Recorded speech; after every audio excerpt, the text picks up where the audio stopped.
আসসালামু আলাইকুম। Hello everyone, welcome back to my channel. কেমন আছো তোমরা সবাই? আশা করি সবাই ভালো আছো।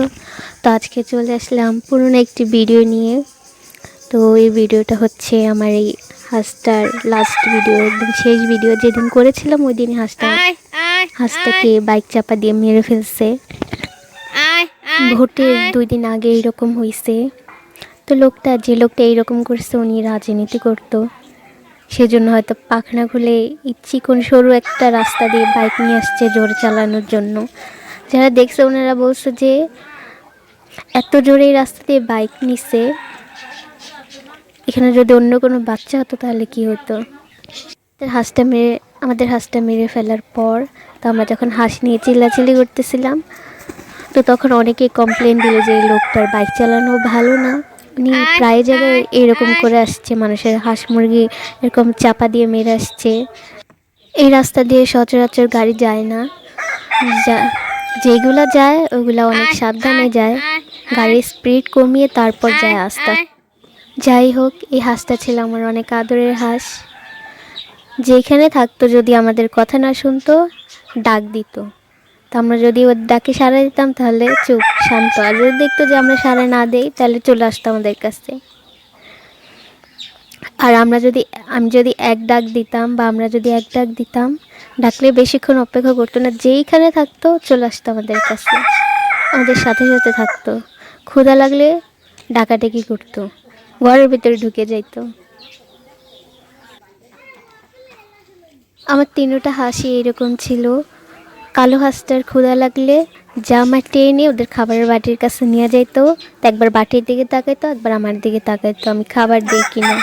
মুখে তো বলতে পারতো না খাবার দাও, তো জামা ধরে টানতো, ডাকাডাকি করতো। ওই বেশি করতো, এই হাঁসটা বেশি করতো।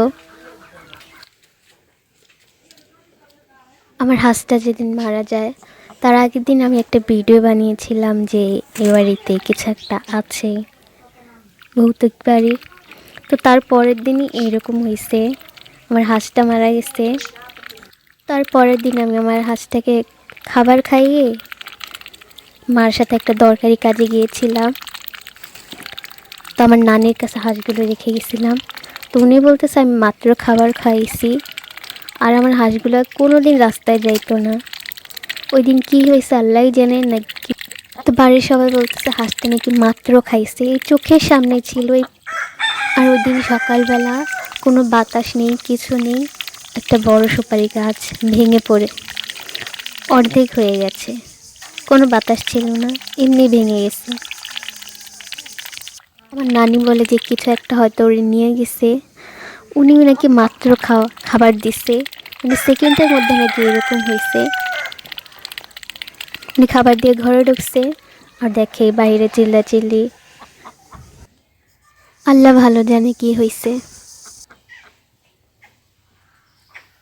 যে কাজটার জন্য আমরা বাইরে গেছিলাম, তো কাজটা শেষ করে আমরা আসতেছি, তো রাস্তায় থাকতে দেখতেছি যে মানুষের ভিড়, ওনার একটা হাঁস দেখতেছে। তো সবাই বলতেছে যে দান দান, তো জবা করে দিল।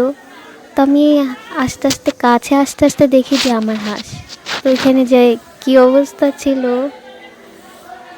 বুঝাই বলতে পারবো না।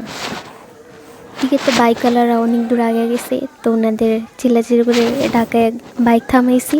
ওনারা উল্টা আমাদের সাথে তর্ক করতেছে। তারপর আমি তো কান্না করতেছি, তো উনি আমাকে, তো আমি তো আল্লাহর কাছে বিচার দিচ্ছি, তো ভয় পেয়ে আমাকে 100 টাকা সাথে, আমার হাঁসের দাম নাকি 100 টাকা। তা আপনি সৎ থাকলে কেউ আপনাকে ঠকাতে পারবে না। ওই লোকটা যতই তর্ক করুক, লোকটা জরিমানা দেওয়া লাগছে, আর হাঁসটাও লোকটাকে দিয়ে দিছি, যেহেতু এটা আমাদের অনেক আদরের একটা হাঁস ছিল। আর আমরা খাওয়ার জন্য পালতাম না, আদর করে পালতাম, যে থাকবে যতদিন থাকার। আমি হাঁসটাকে কোলে নিয়ে অনেক কান্না করছিলাম।